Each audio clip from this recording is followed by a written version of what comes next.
What is going on, YouTube? Joe here with Cullination Media, and welcome back for another episode of Pokemon Omega Ruby and Alpha Sapphire Battle Spot Live. This is episode number 48, and today, coming into today, we are sitting at a record of 86 and 20 on the series, I believe, after, we had an inaugural episode with this team last time, and it did not do nearly as well as I wanted it to, but that was mostly because we had a lot of misses. Granted, I've got a Blaziken that has Focus Blast and Fire Blast as attacking moves, and then, Head Smash on Aggron, and yeah, I've got a lot of nonsense, basically. So, for those of you that don't know what we are running here, I've got a really ridiculous team. The Aggron is a Autotomy set with Life Orb, Head Smash, Aqua Tail, and Magnet Rise.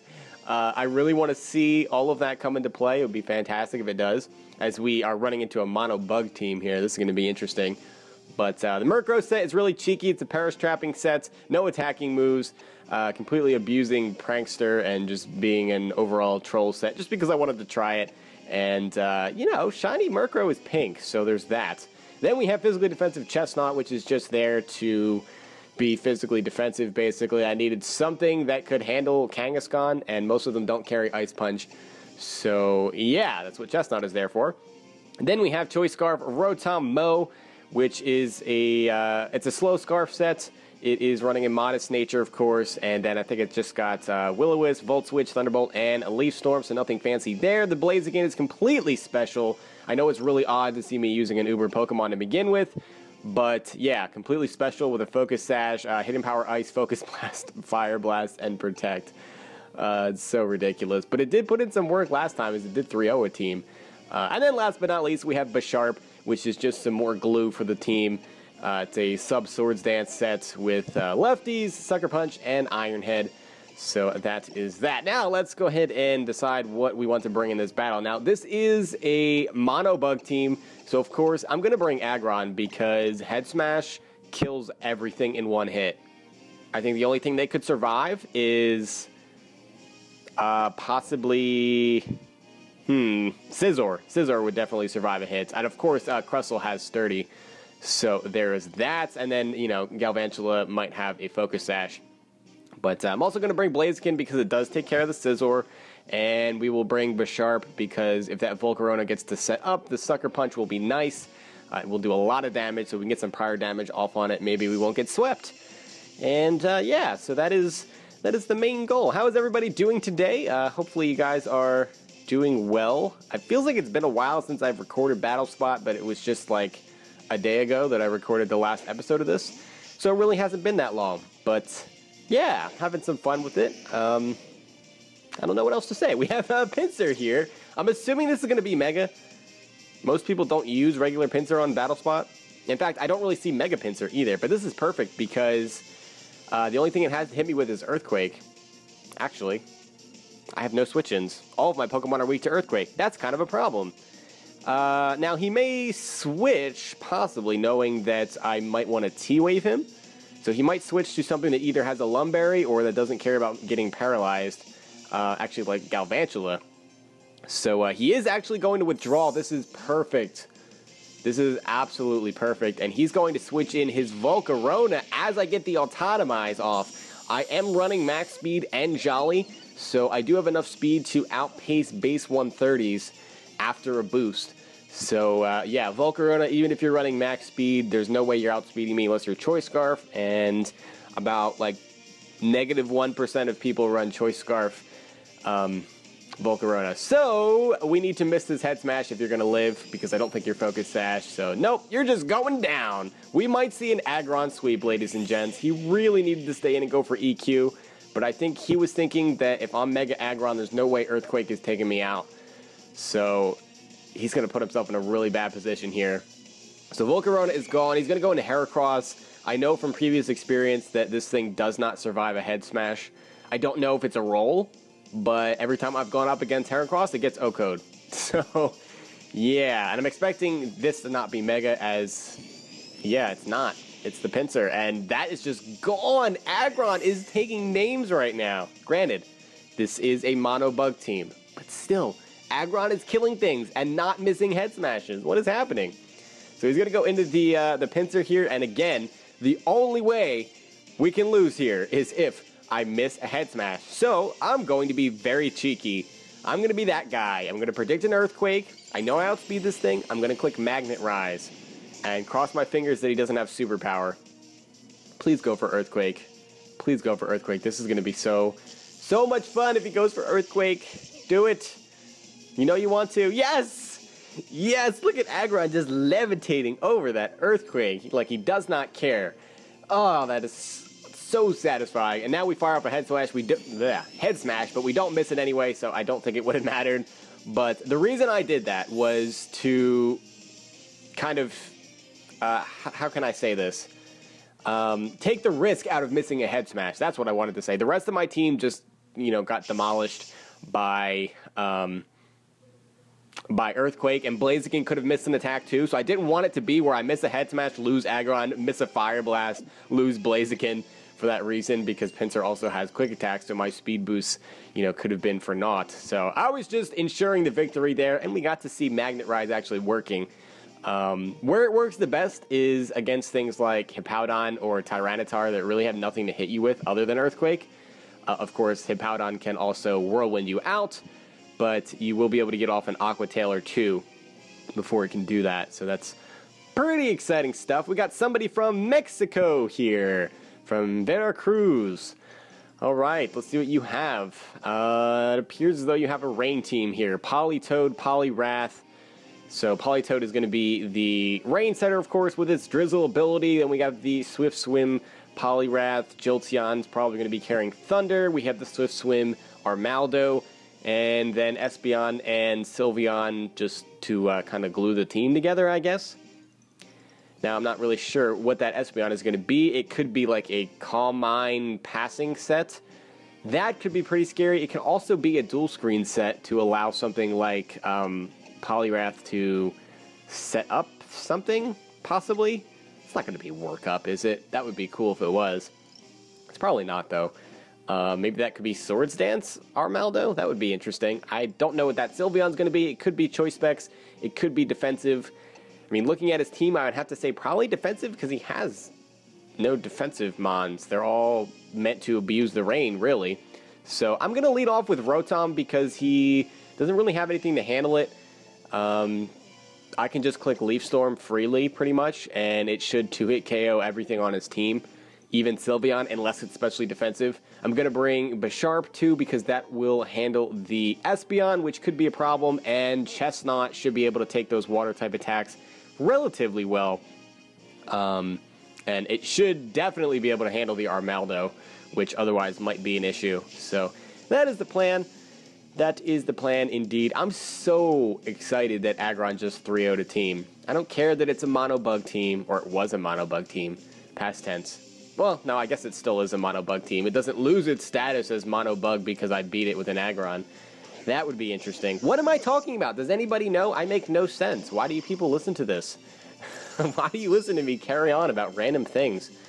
My God, I'm annoying. Okay, so we have Armaldo here, and this does not outspeed me in any universe, so I should be able to just Volt Switch out safely. Now, he could go into Jolteon if he did bring it. I'm not sure if he did, but we're going to find out right here. I think Volt Switch is still my safer play because Leaf Storm won't kill this thing, and I'm about to die to an X-Scissor if he decides to stay in, which he does. So I'm happy I did click Volt Switch, as that does almost 50% to this thing, which does eliminate Assault Vest as a possible item. So at least there's that. I don't know what he's carrying. Could be Lumberry, especially if he's Swords Dance. Could be Life Orb.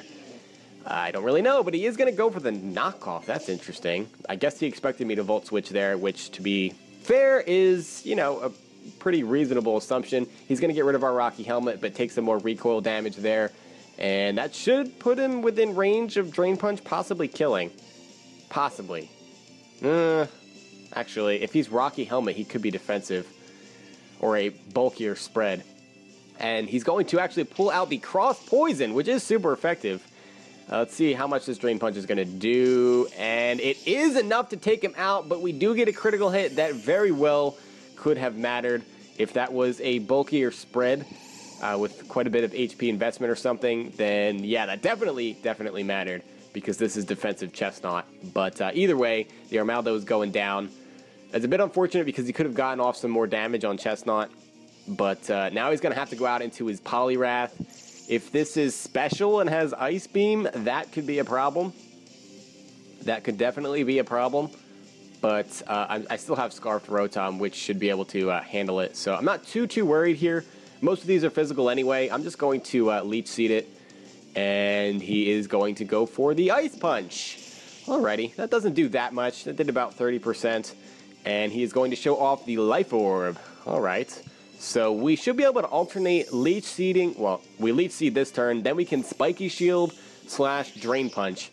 And actually this first turn we should be able to Drain Punch and not go for the Spiky Shield, because with Drain Punch plus the Leech Seed recovery, we should be able to take one more hit after that. Or 2 turns of Leech Seed, I should say, because we're going to Spiky Shield the following turn, and he's taking Life Orb Recoil too, so yeah, he's not going to last very long, basically. And now he's definitely within range of a Volt Switch, should it come to that. I really only needed a little bit of prior damage, but, you know, this'll do, is what I'm trying to say. So, we get back up all the way up to 81 HP from the red zone, which is nice, and now I will Spiky Shield. Now, he may think that I don't have it. Oh, it doesn't matter, because he's going to forfeit the battle, so we're not even going to get to see what that last Pokemon is, and we are only 11.5 minutes in, and we have already completed 2 battles, so that means we are having a third one for today.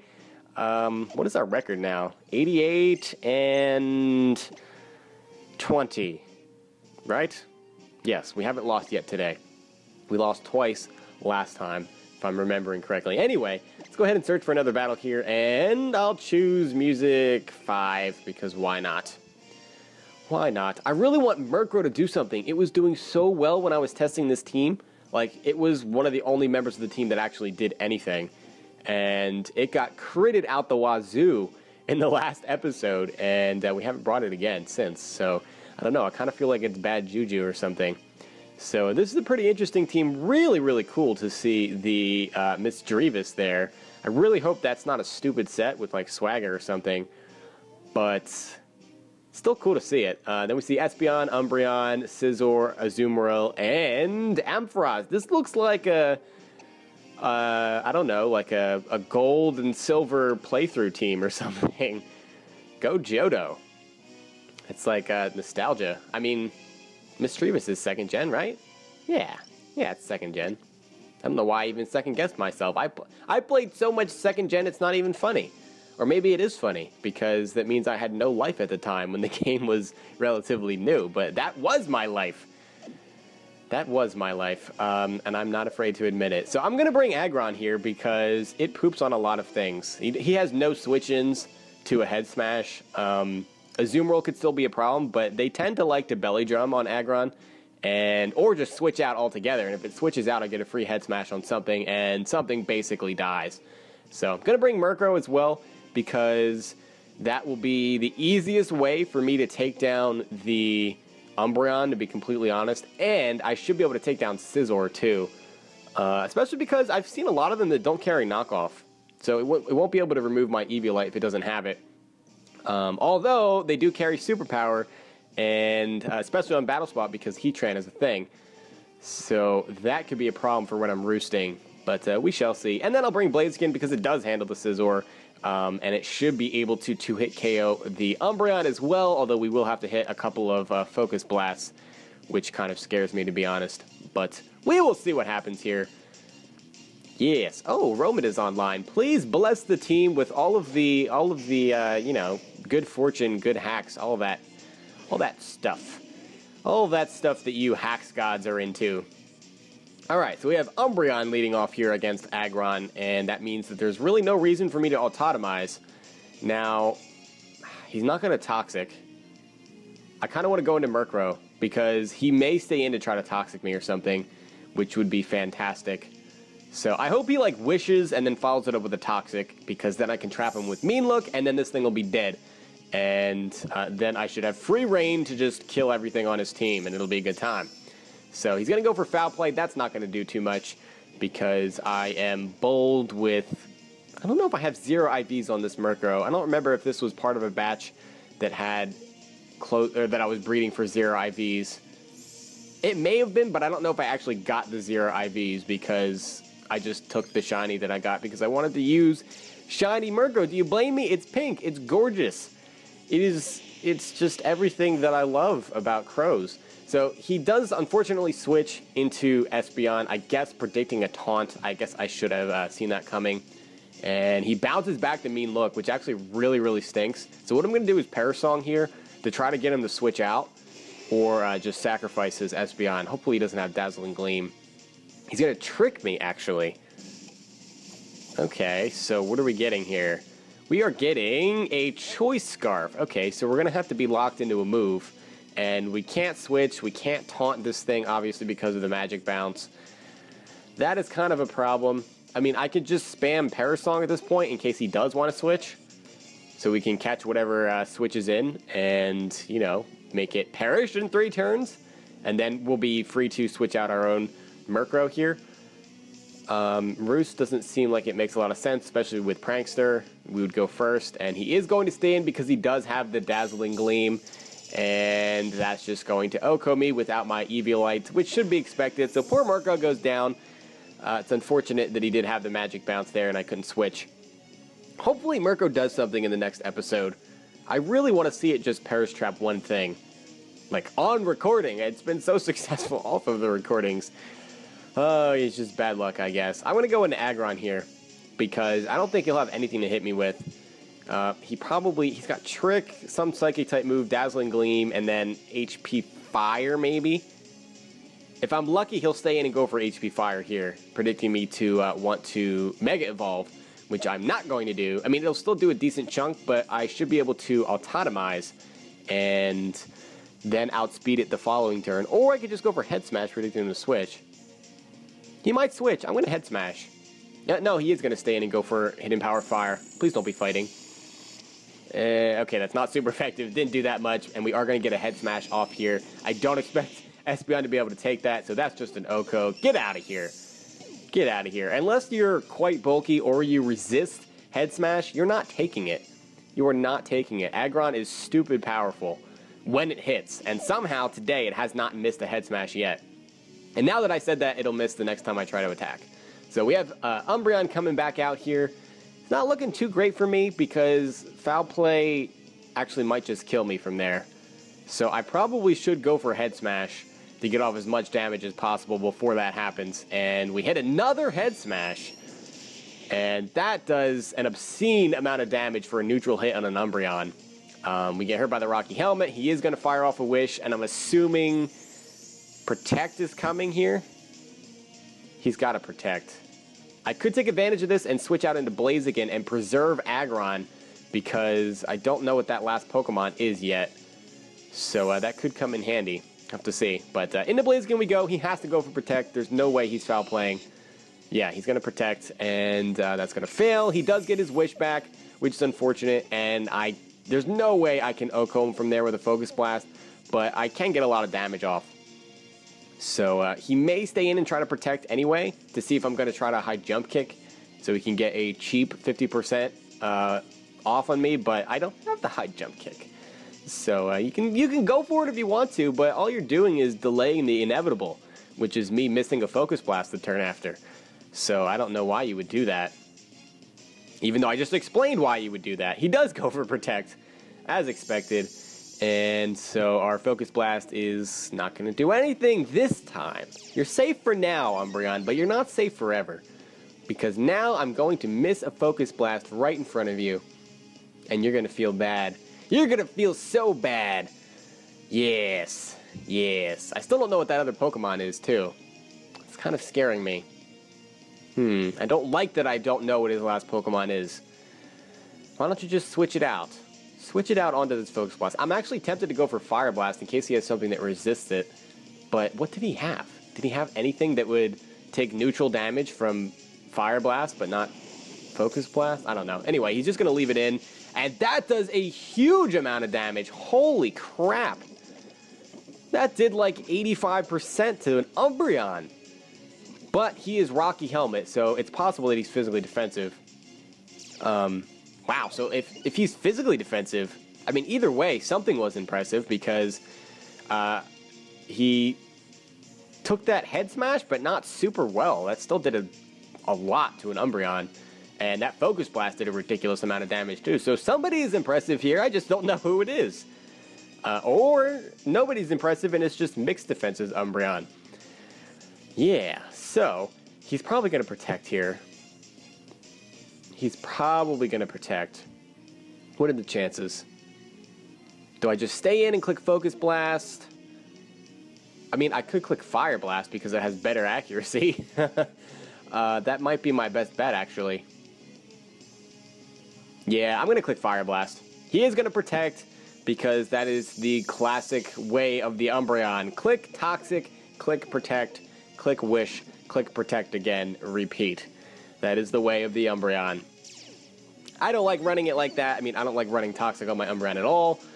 But that's just me. And he didn't get off a Wish, though. So there's that. He's just stalling for Toxic damage. I don't know how much that's really helping him, though. I think I want to click Fire Blast again here. I mean, there's really no reason to risk the lower accuracy of Focus Blast that I can think of. Actually, Hidden Power Ice might kill him from there. But I'm not going to risk it. It is an Umbreon. Actually, he's going to forfeit, so it's not going to matter. So everything that I said, everything I was rambling about is not even going to come to fruition here because he just forfeits. I guess he thought that, oh, I can't Toxic Stall this Blaziken with my Umbreon. Better forfeit. I don't know if the thought process was there. I also don't know what his last Pokemon was, so obviously it was not something that he felt confident with. And so that's going to get us another victory for today. And that brings our record to 80... Oh, geez, what was it? It was 88-20, so that makes it 89-20 on the series. And that's going to be it for this episode as well. So I hope you guys enjoyed. If you did, please make sure you're leaving a like, a rating, or a comment, or whatever you would like to do. And I will see you all next time. But until then, game on.